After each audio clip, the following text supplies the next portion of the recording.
Hi, good morning, everyone. As you're joining the webinar, introduce yourself in the chat, including your name, your organization, and where your organization serves.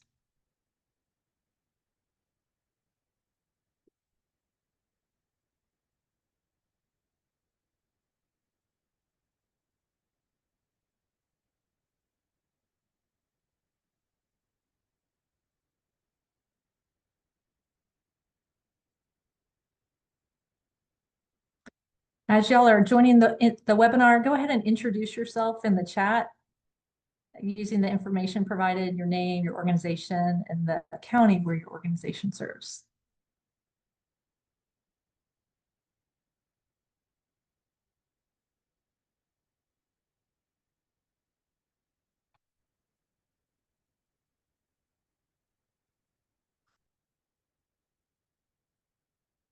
Hi, Jada.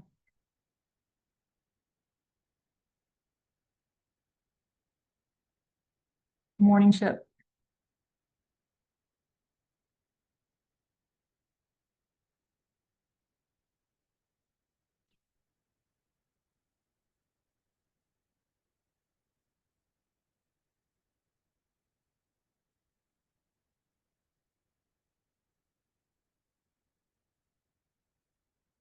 Good morning, everyone. As you join, introduce yourself in the chat using that information you see on the screen, your name, your organization, and the county where your organization serves.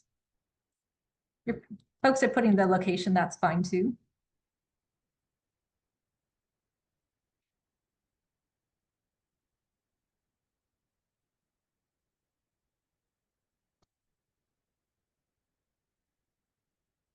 Just gonna allow maybe a minute or so more. We have a lot more folks registered, but I know not everyone's gonna be able to attend.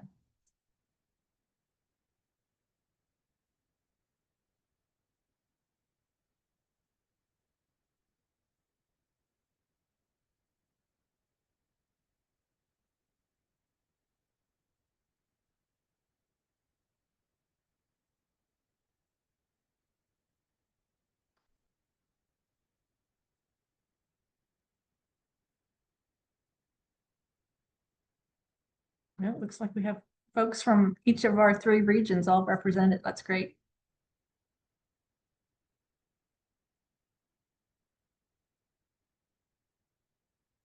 Let's see what we're at. Oops.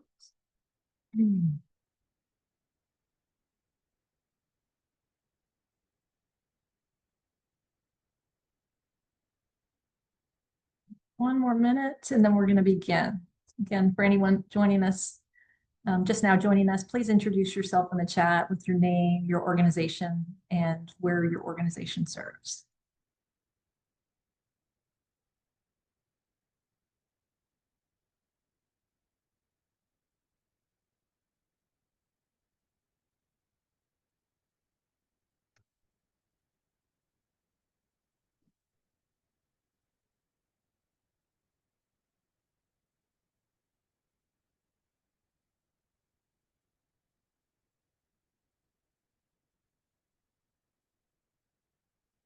I think we're going to go ahead and begin. Not everyone, I think, has joined us that registered, but I want to respect everyone's time.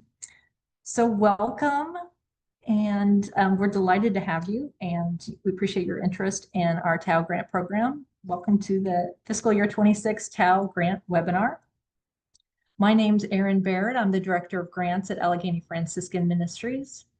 For visual accessibility, I describe myself as a white female with brown shoulder-length hair. I'm wearing a dark pink shirt with that Allegheny logo. You can even see it on the screen. Joining me today, we have Stephen Goodell, our Administrative and Grant Services Coordinator, and Carla Batts, our Grants Administration and Quality Manager. You'll be hearing from them shortly. So let's move on to the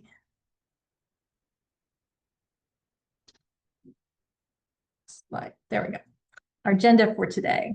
We're going to kick things off with a little bit of housekeeping, open with a reflection, which is our tradition at Allegheny Franciscan Ministries. I'll share a brief background about the organization, and then we'll jump into the TAO grant program with the description, eligibility guidelines, focus area. Then Carla is going to lead y'all through the application process, sharing the key dates and how to use our grant portal. And we'll circle back and talk about the review process. And then we'll close with sharing our contact information and opening it up to question and answers. So we have a lot to cover in a short amount of time, and I do want to keep us to around 1 hour. So I'll try to respect that with all that we're trying to share today. And so I'll introduce Stephen, and Stephen, welcome, and if you can please share the housekeeping with us today. Sure. Good morning, everyone, and welcome. My name is Stephen Goodell, and as Aaron said, I'm the Administrative and Grant Services Coordinator here at Allegheny Franciscan Ministries. I'm a white male with blonde hair, and today I am wearing a navy blue shirt. And so I'm going to start by reading some of these housekeeping items here. So number one, we are in the webinar mode of Zoom. Attendees are automatically going to be muted and their video will be turned off.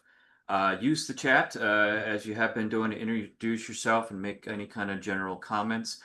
We do have a Q&A feature that's at the bottom middle portion of your screen, so please ask questions using that.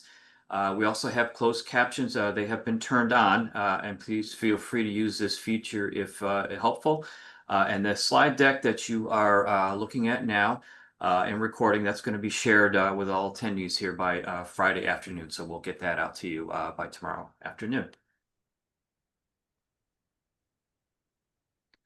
And we start off our meetings with a reflection here. So I'm going to go ahead and read this to everyone. This one's titled, "There's a New Day Dawning." We feel it's fitting for this meeting here. And it says, "There's a brand new morning, rising clear and sweet and free. There's a new day dawning that belongs to you and me. There's a new voice calling. You can hear it if you try. And it's growing stronger with each day that passes by. There's a new day dawning, coming in peace, coming in joy, coming in love. Thank you, God, for this brand new morning. Amen." And one of the things I missed here is I'm going to be including some information in the chat regarding recordings of the meeting. So feel free to take a look at that, please. And okay. Thank you, Stephen. I really like the reflection's a good way to start off the day. So I'm going to move on to some background information about Allegheny Franciscan Ministries. This is going to be brief. If you want a little bit more detail, we have a recording on our website under the Apply for Grant section that has the webinar from last week. Last week we had a recording with all of our staff team, and we had a sister on who shared some history with us. So you might be interested in that.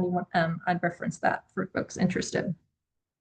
So Allegheny Franciscan Ministries is a Catholic nonprofit grant-making organization. We were founded by the Franciscan Sisters of Allegheny, New York, which is a congregation of women religious, and that occurred in 1998. Our assets come from Catholic hospital ministries based here, or that they had in Florida. Today, we're a member of Catholic or Trinity Health, which is a large healthcare system that cares for diverse communities across 26 states. Allegheny Franciscan Ministries provides grants and partners with communities to address various priorities. And to date, we've awarded over $131 million to nearly 900 organizations. And that translates to about 5,800 grants. So we've been busy since 1998. And are delighted to be able to do this type of work.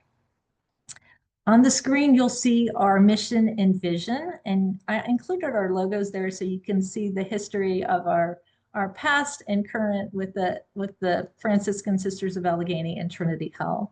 I'll just read you our mission. that we, Allegheny Franciscan Ministries and Trinity Health, serve together in the spirit of the gospel as a compassionate and transforming healing presence within our communities. We're guided by this mission and rooted in the tradition and vision of the Franciscan Sisters of Allegheny. Our vision and what we hope to see in the future are that communities we serve will become ever more just, equitable, and caring, and everyone in our communities will be welcomed and have the resources to thrive. So we're focused on being a healing presence. We're focused on justice and equity, providing resources to communities. That's a little bit about who we are as an organization. How that looks and what our priorities are. This is the work that we are doing in the community. We have two strategic longer-term initiatives. One's climate justice and care for creation, and the second is nonprofit capacity and leadership. And there's different programs under that. I'm not going to go into detail today to describe those different programs, but I'll refer you to the website, or if you want to watch the webinar, that's a fun way to learn about them as well. You'll get to hear from the folks that are actually leading those programs. And then I manage the mission inspired grants, which are ACOR, TAO, and St. Clair. And today we're going to talk about TAO. You can learn about the other programs again, listening to the webinar or watching or visiting the website. And finally, this is our wonderful team. They're totally talented and dedicated group of folks. I'm delighted to be able to get to work with them. I'll introduce you to them, starting on the top row. Top left is Deidre Houchin. She is our Director for Climate Justice and Care for Creation. Next is Eileen Coogan, our President and CEO. Faith Pullen, our VP of Operations. Stephen Goodell, that you just met, is our Administrative and Grant Services Coordinator. Myself, I'm the Director of Grants. Carla Batts, our Grants Administration and Quality Manager. Brittany Frazier, oh, I always get everyone. She's our Director of Leadership, DEI, and Capacity Initiatives. And CT Harris is our Director for Communications, Connections, and I'm missing something. Outreach. So that's our wonderful team. And now I'm going to jump into our TAO grant program. So we've actually had our TAO grant program for quite a while. It's evolved over the years. And this year's program is similar to last year. It focuses on general operating grants for small nonprofits.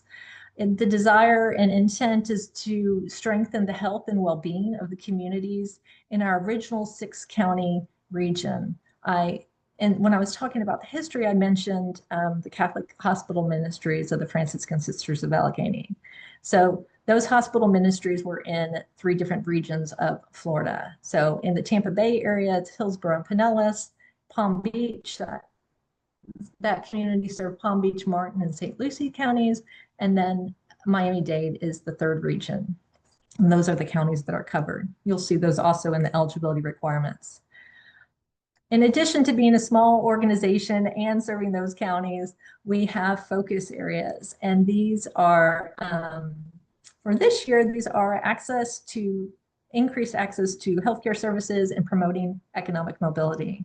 And really, these have come up with how we formulate and select these is healthcare access is near and dear to us. I mentioned that our roots are in hospital ministries, and so we have long supported access to healthcare. But years ago, we've also looked at social determinants of health and seen what else contributes to being able to have access to healthcare. And so things like economic mobility and jobs, and improving your financial position is understandably related. And so that's how we've connected and selected these focus areas.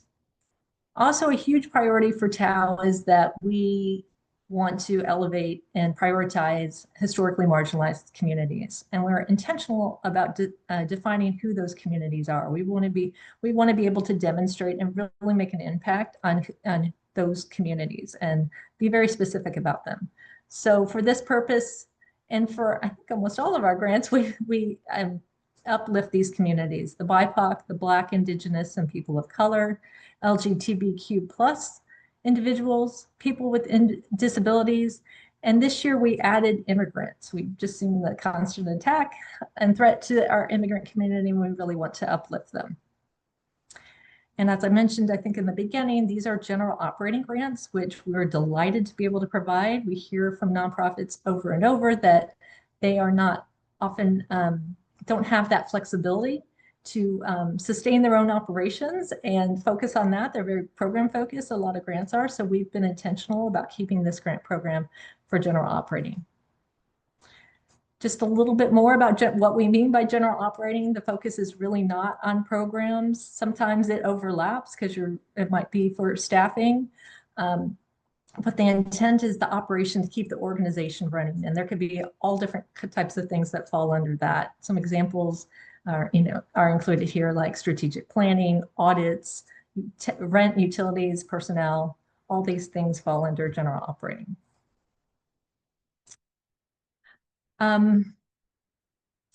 We have two focus areas. So for this year, last year we had multiple focus areas eligible for both grant cycles. We have 2 grant cycles each year. This year we started early and our grants actually opened Monday. Don't feel like you are left behind. We still have plenty of time to apply. And I wanted folks to come and listen to the webinar, and hopefully we can answer a lot of questions. And there's also time to follow up and ask specific questions. But that right now we're in the middle of cycle 1, or we just launched cycle 1. Cycle 2 will occur in January, and those grants will be awarded in March. So the first cycle is just focused on healthcare access. And so those are programs, organizations whose programs focus on providing healthcare access to individuals. So examples of that could be enrollment, health insurance enrollment, or just providing different types of healthcare access to those marginalized communities we mentioned. For cycle 2, we are focusing on economic mobility, increasing and improving individuals and their families' financial condition. So this can include things like job training, entrepreneurship, financial literacy. Those are what we're focusing on for cycle 2. So we have a lot of eligibility requirements. There's a lot of interest in this program because it is general operating support.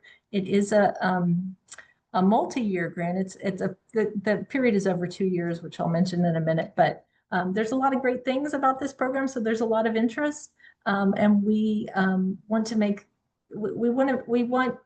the people that apply to be eligible, and so we have all the eligibility requirements up front, so you're not being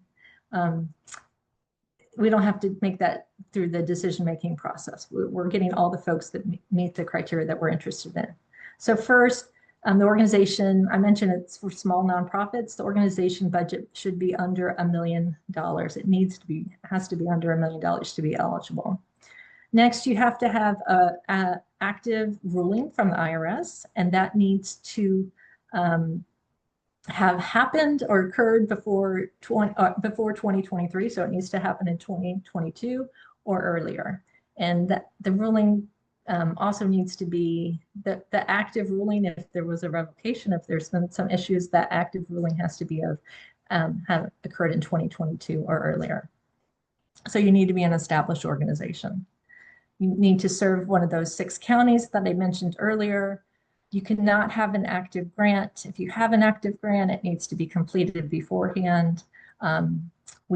If you just got a grant last year, those are 2-year grants. You're not eligible to apply again if you just got a grant last year. Here we have some specific targets and markers that we want for the individual, who the community, the organization serves, as well as the leadership of those organizations. So we have a 50% requirement for the population served. So they serve those marginalized communities that I mentioned, as well as the leadership. And leadership can include board. We understand some nonprofits are really small, and so leadership looks differently for different organizations. And so we ask that 25% of the leadership represents those communities. And then there's 2 final requirements that you need to comply with the requirements of the grant agreement, which you can see our grant agreement on a sample grant agreement on our website, and that the organization aligns with Catholic social teaching.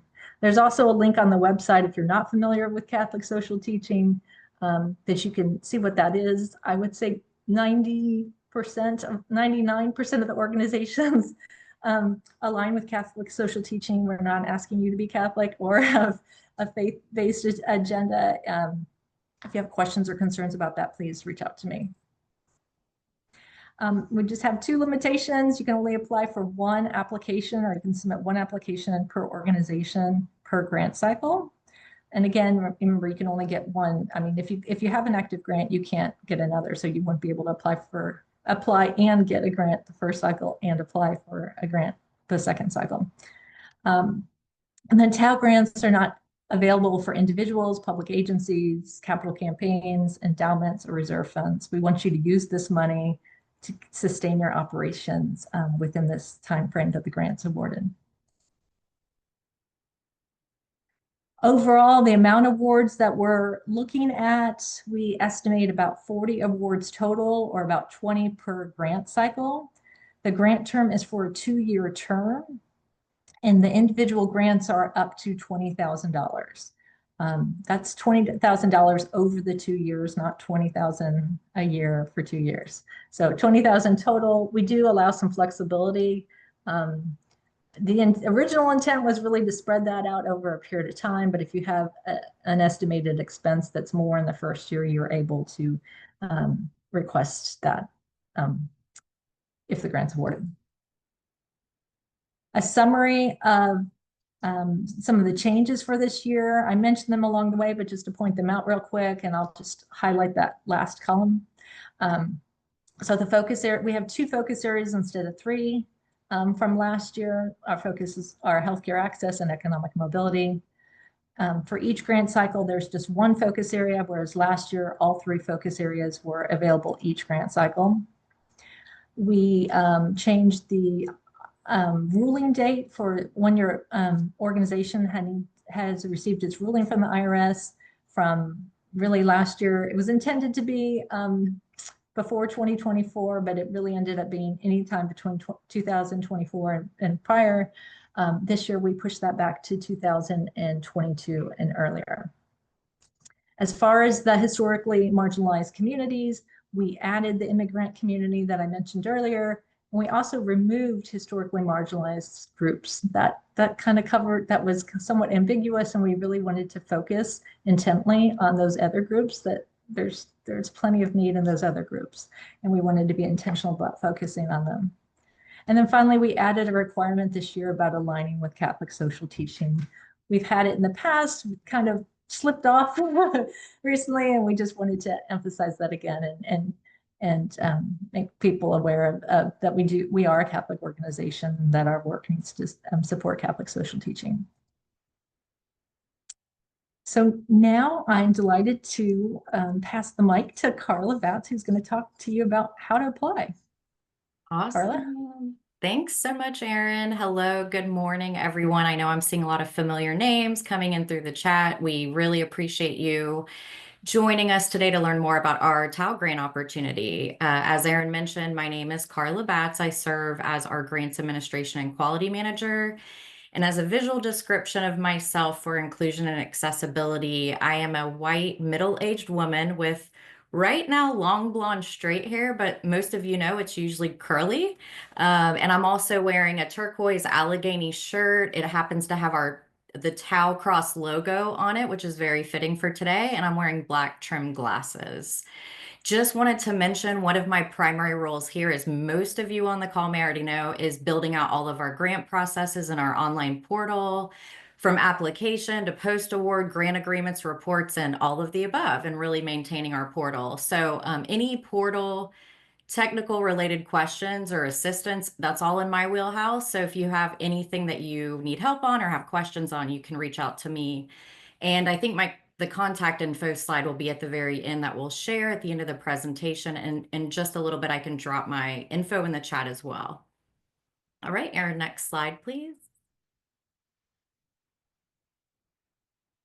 Okay, so as Erin mentioned, we have our TAL grant process timeline, we have some really important key dates that we want to make sure everyone's aware of.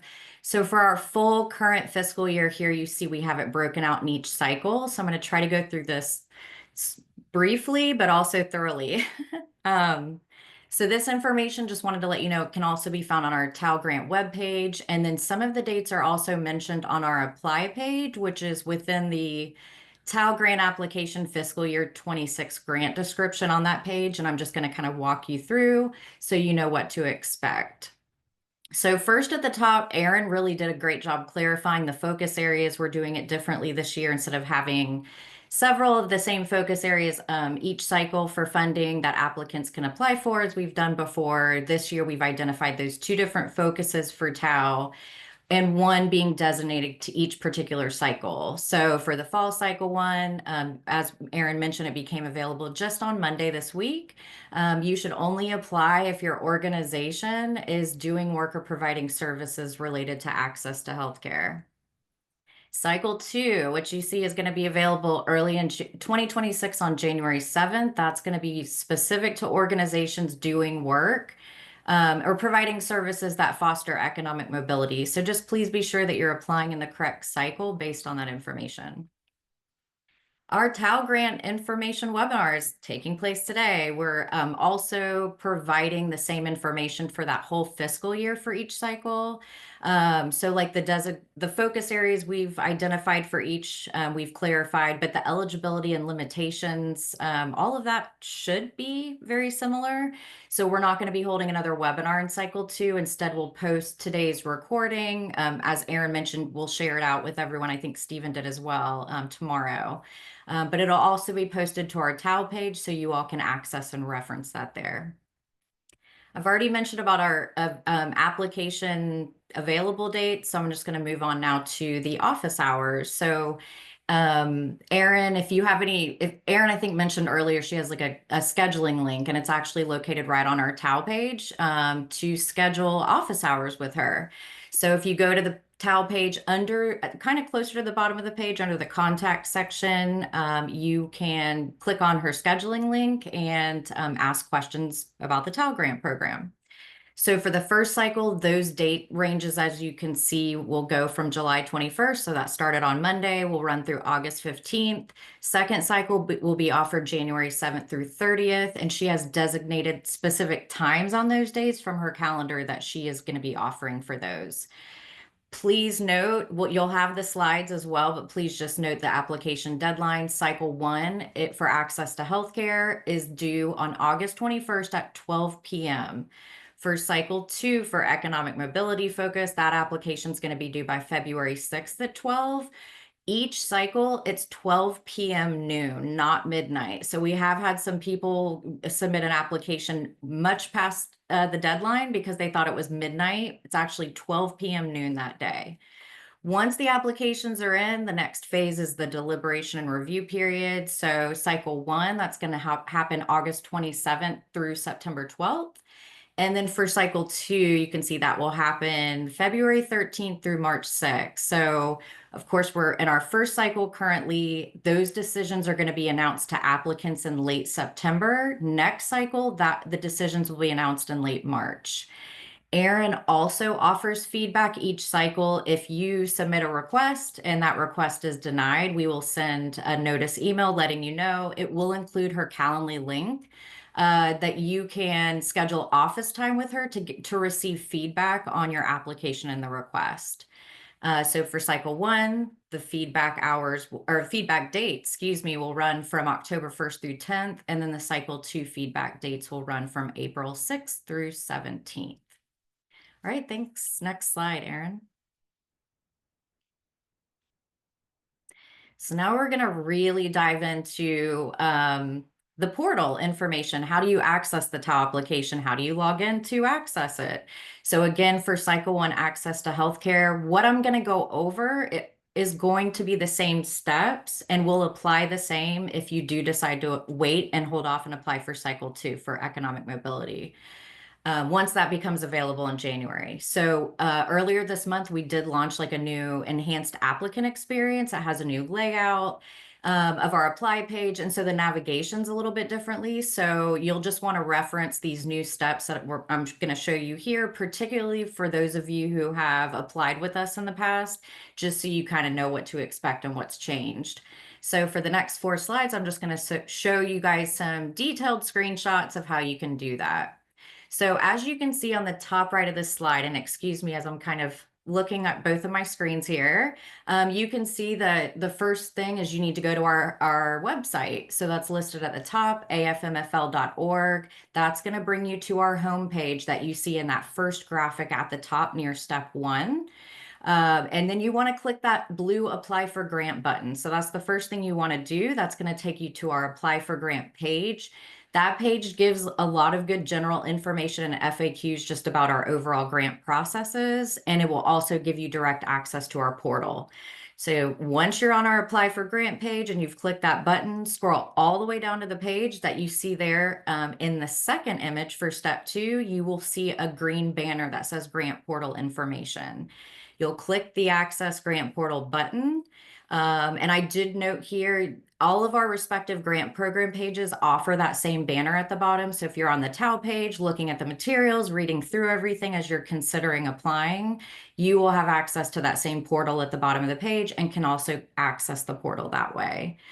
And the language you see here at the bottom left, I have outlined in blue. It just shares some more about the new layout, the enhanced features I just mentioned. So we did a recording in May on that. So I've linked some, resources, tutorials, and our webinar recording there just as for helpful navigation guide and tips. Okay, Erin, next slide, please. All right, and then after you click that green Access Grant Portal button, this is what you're going to see here. This is our main logon page. So you'll need to enter your email address and password, and then you're going to click Log On. There's also the Forgot Your Password link there. You can use to reset it if you forgot it. If you have issues with it, because that happens sometimes, reach out to me directly, and I can help assist with that. If you don't think you're already in our system or you don't know, you can click that Create New Account button. It's going to ask you to enter your organization's tax ID. If we don't already have that in our system, you will then have the ability to move forward to create your organization account and your personal user account that's associated with it. If the system already has your organization on file, you're going to see a pop-up message that says, we already have your tax ID in the system. Reach out to Carla Batts, me, to have me add you manually. It's just much easier. Otherwise, you'll duplicate your organization account, and then we have to kind of merge on the back end. We just want to make sure that everything is all in one spot for you. And I also wanted to mention over to the right, you can see the blue outline again, just trying to catch it in multiple spots. More information on like the new enhanced layout that I mentioned earlier. And then this note here to the bottom left. So once you log in successfully, you're either going to land on one of these 2 pages. You're going to either land on the apply page if you've never had any grant history with Allegheny, meaning you've never submitted an application, never signed a grant agreement for an award, you've never completed any reports. Then you'll just land straight on our apply page. So it's a little more simple. If you've had any involvement in our portal with any of those roles that I just mentioned, you're automatically going to be brought to your applicant dashboard. It's going to reflect all your grant information, documents, anything you've had involvement in with current and past requests. From your applicant dashboard, just look at the top left of your screen and you are going to see an apply button and also a see opportunities button. There's a couple buttons there that will kind of do the same thing. So when you're on your dashboard, look at the top left, apply button or see opportunities. That's going to then bring you to our apply page, which I will show you on the next slide. Okay, so here we are. We're on our apply page. This is final step 4. This is the view you're going to see when you land on our apply page or you access the apply page from your applicant dashboard, as I just mentioned. So the top left box here is just a yellow kind of message box. It's going to explain about an access code for invitation-only grants.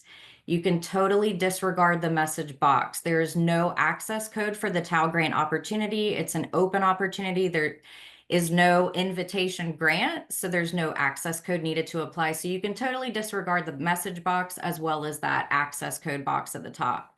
What you want to pay attention to is what's under the message box. The Tau Grant application is located directly, as you can see underneath that.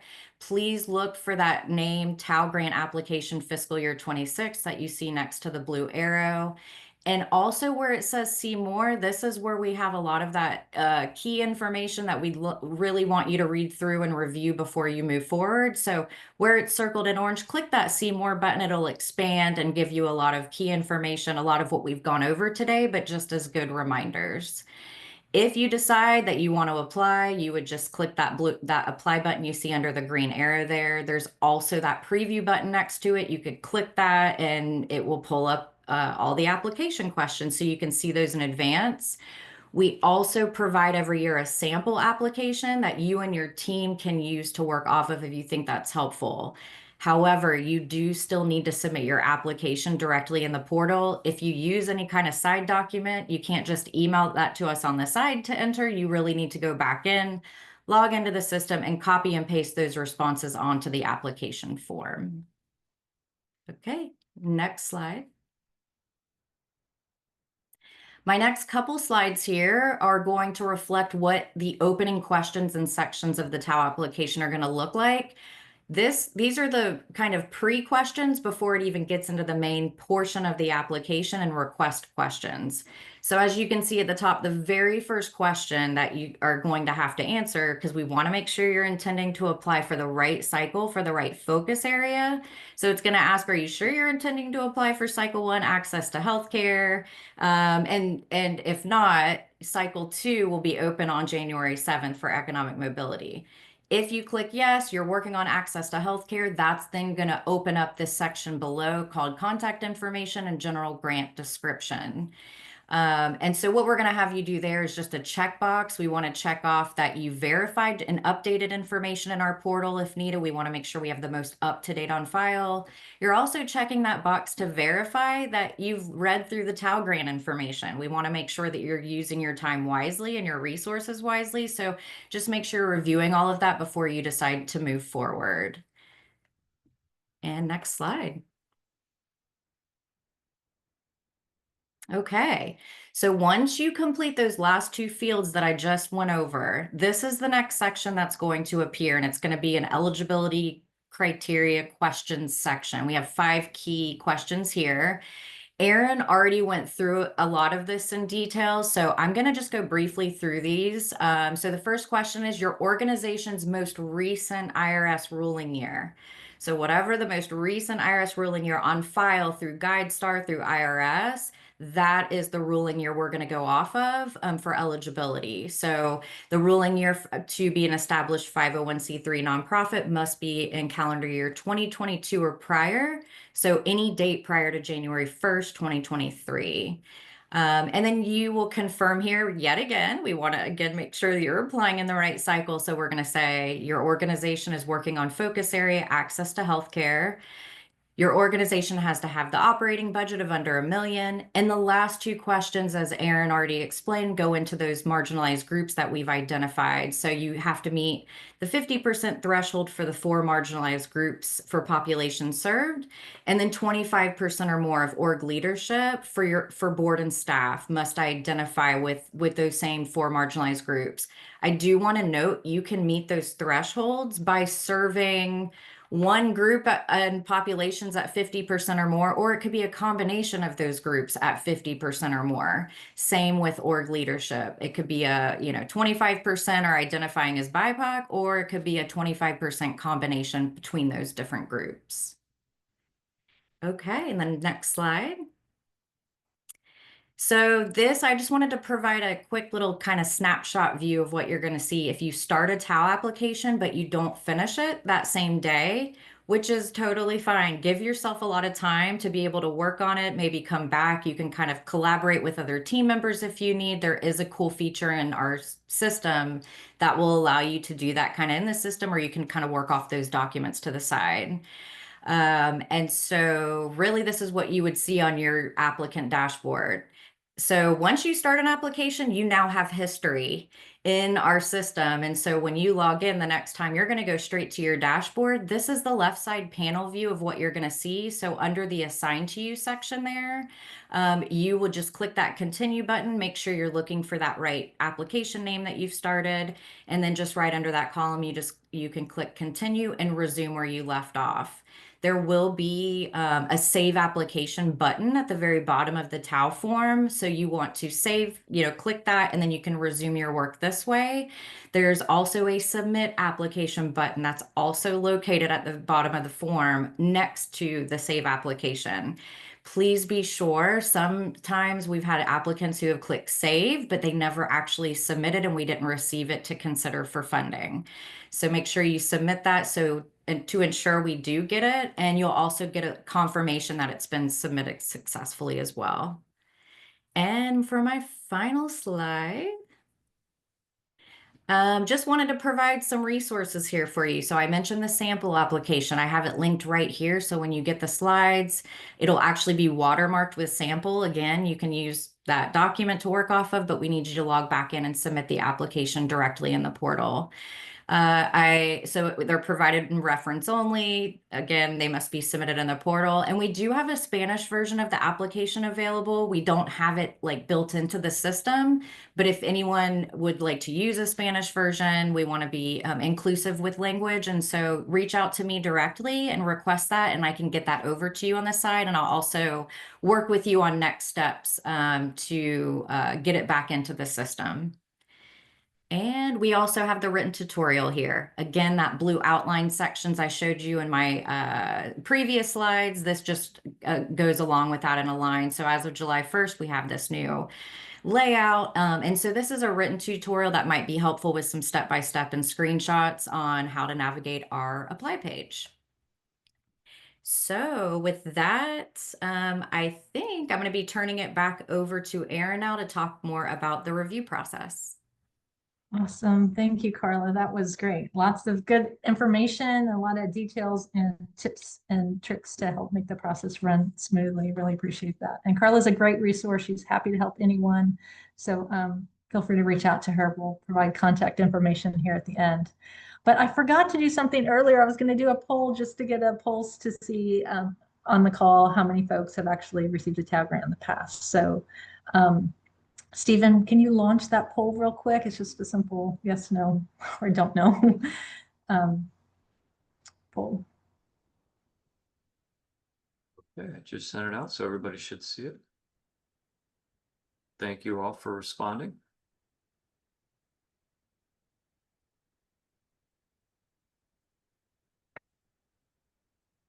Good, good. Looks like we have more folks that are new to the program. So yeah, this is the place to be, especially if you're new. With the guidelines always change every year slightly. We try not to make major changes to the program, but we definitely try to incorporate feedback from all parties involved, from our staff, from our grant review committee, and from you all as well. As there's a feedback question. So please include your feedback when you complete the application. So we can end it. It looks like pretty close to yes as well. So we have and a few don't know. Yeah. So there's always maybe a change in staffing too, that there might have been a history in the past.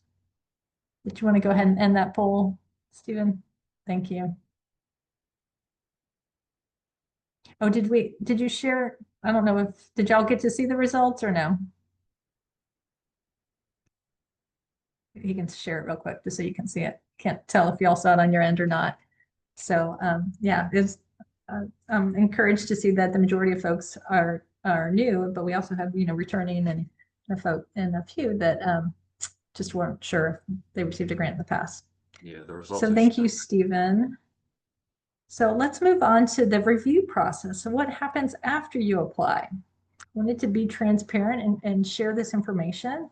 Also want to take this moment to just shout out and welcome and thank our committee members. So we're still in the process of finalizing that committee, but I invited folks that we've recruited for the committee to join the call. They're past TAO partners. Many of them hadn't received a grant recently, and they actually For the most part, I don't think anyone's eligible to apply for TAL, so there's no conflict of interest. But so they've been in your shoes before, but I asked them to join this so they can see what the questions are, what the expectations are. So thank you all for joining us. So this is the review process. We actually have a grant review committee. It's primarily external nonprofit partners, former TAL partners themselves. We also have one of our sisters who happens to be a board member, served last year, and I serve on the committee as well. So they meet and review the applications and make funding recommendations.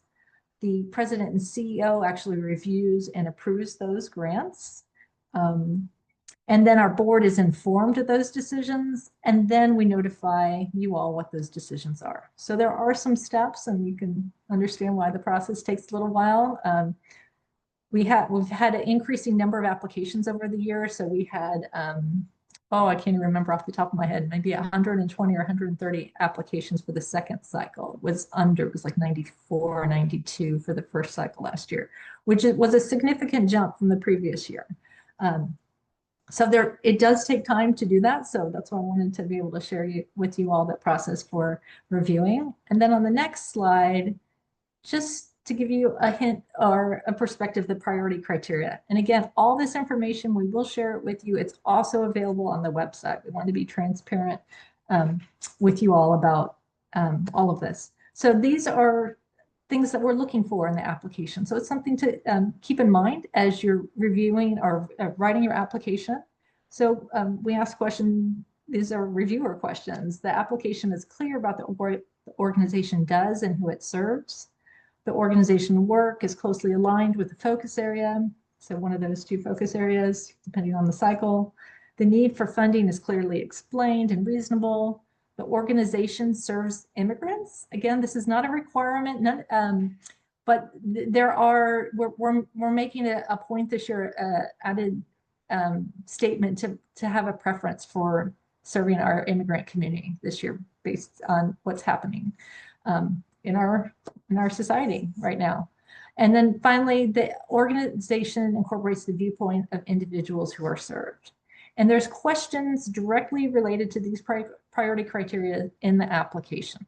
And again, Carla showed you how you can view the sample questions in advance, but it might be good to look at those in comparison and make sure your answers are thoughtful about those, because there are directly related questions that our reviewers are looking at related to these areas.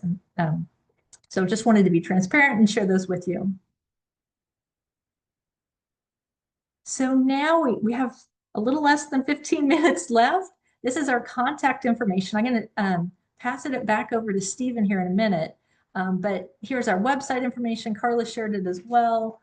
Our main line phone number, which you can reach any of us at that phone number. My contact information. Ask me any questions about the program, your eligibility, your fit. Anything about the application process and using the portal itself and challenges you might have or questions, contact Carla. Anything generally about the organization or you just don't know and not sure to ask, Stephen is a great resource. He'll help point you in the right direction. He might be able to answer your question directly yourself. And then eventually, if your grant is approved, he's the one who actually initiates the payment and can tell you when you'll receive your payment. And he's a good resource. He can also, share our logo with you if that's something that you want to promote if a grant's awarded to you. I also have a QR code for my it's called Calendly to schedule office hours, and I have some starting today. Although there's a little glitch, I think it makes you do it like within 24 hours. So if you tried to go on today, you might not be able to schedule today's time, even though I have some. But there's plenty, I think I have 30 something slots out there. So there should be plenty of time. I will add more if I have to or need to. So don't worry about that. So I'm going to pass it over to Stephen. I answered a couple Q&A to see if there's any questions to be asked, and or you can probably open it up to individuals to ask their questions verbally. Sure. So there's a couple questions in the Q&A. We also have one question that was put in the chat. So if you have any questions, please put them in the Q&A. But I'll start here. The first question was from Marie. Can we apply in both cycles? So yes, if you're declined. So you can't get more than one, you can't have an active grant. So if you got awarded a grant in the first cycle, then you wouldn't be applying for a grant the second cycle. You wouldn't be eligible to apply. If you were declined the first cycle, you can apply in the second cycle. Keep in mind the focus areas, and there's a lot of interest. So you're in it, and it's very feasible. Organizations might focus on healthcare access and economic mobility, but your organization should be working in both of those spaces. Okay. And then the next question from Carolyn Rios. Thank you for asking here. Could we co-apply with a community partner? It's for operational support to advance a project that is between two organizations. The intent of the program, and you might want to call me and we can talk about it more offline. We do allow a fiscal sponsorship if it's a small organization. That we have some requirements about that. There's an option in the application that if you use a fiscal sponsor, there's some requirements for doing that. So you can look at that. The intent is general operating support for an organization, though. It's really not focused on a project. So yeah, and maybe, I mean, if you want to talk about it further, I'm happy to talk, maybe schedule office hours and we can talk about that. But the intent is to support a small nonprofit that meet all those eligibility requirements. Okay, and there's a question that came up in the chat by Dr. Chancellor Howell, and it says the Treasure Coast Black Chamber of Commerce is a registered nonprofit organization recognized in sunbiz.org. However, because we are a Chamber of Commerce, we fall under the auspices of a 501c6. Therefore, my question is, will we be allowed to apply for cycle 2 in January 2026? And yes, we are in the Allegheny Franciscan database as a previous grant recipient. I don't know about that. Carla, do you have any thoughts about that? So we just started this fiscal year adding fiscal sponsorship questions to our TAL grant application. So it doesn't usually, it's usually in some more, happens often in some of our other grant programs. So I think in this case, if you're not an established 501c3 and that being one of our key eligibility criteria, is there a fiscal sponsor? So I would suggest, is there a fiscal sponsor you've already worked with or could approach to request the grant money if you're interested in applying for general operating support?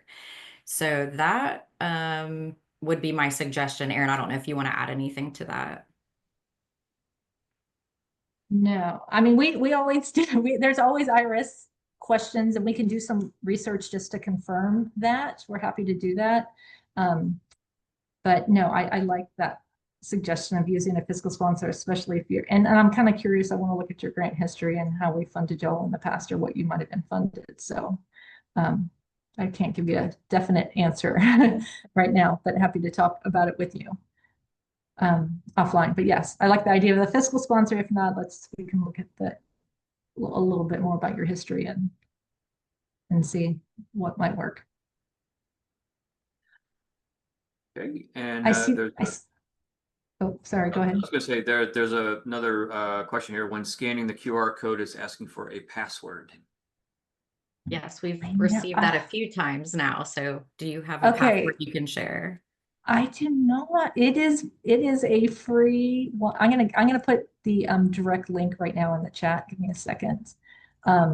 It's a free thing that I use for the QR code.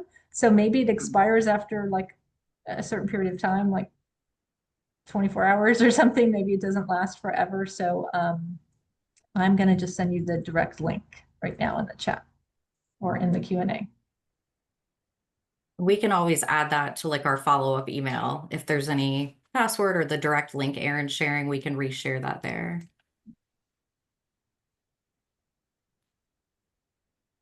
Like in me sharing that in the Q&A. Let me try that.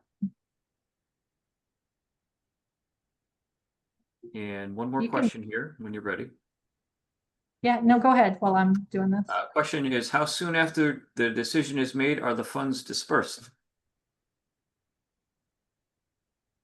I Carla? can jump into that while you're doing that. So, once the decisions are made and we send you either an award email that would then ask you to sign our grant agreement, and there would be like an attachment with steps of how you would do that. So once we send you that email and you sign the grant agreement, you have on the grant agreement a payment preference option. If you opt in for ACH electronic payments, that's great, but we will have an added step to collect your org's banking information via DocuSign. We have to make sure all the account and routing and all that looks good to process payment. So safely, I would say by the time we make decisions, send you an award email, 2 to 3 weeks would probably be around a safe time, estimated time that you would finally receive those payments.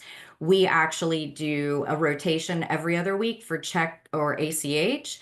So for instance, this week we're paying ACH, next week we will do check. So based on your payment option, you might have to maybe wait an extra week, but typically 2, 3 weeks at the latest would be when you would be receiving those funds, either by check or by electronic.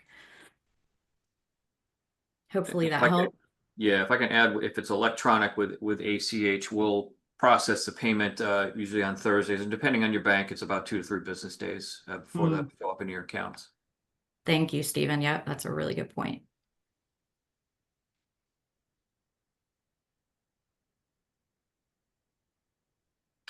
No other questions I don't see here. I put the link in the chat. It wouldn't let me put it in the Q&A.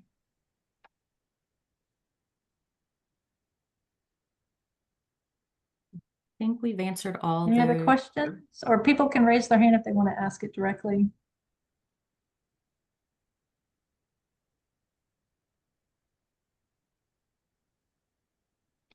I think the 2 in the Q&A we answered, but we just didn't type in the answer. So is that it? Well, I don't want to take up more of your time. We will, like I said, we will have the recording and the slides that I will share no later than Friday, because I'm actually off Monday, so I want to make sure that y'all get that. And any final words, anyone? Stephen or Carla?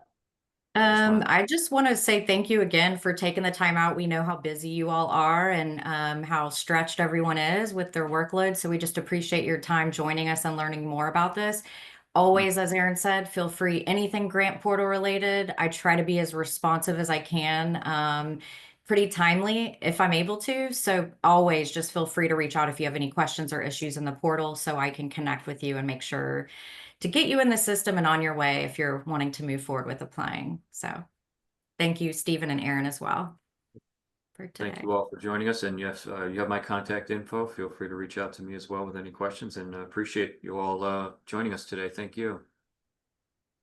Thank you. And remember to please try to do it early. Don't wait till the last minute. We can help you along the way. If you wait till the last day or so before, we're not able to do so. So we're happy to be a resource, but please try to reach out earlier. We're more than happy to help.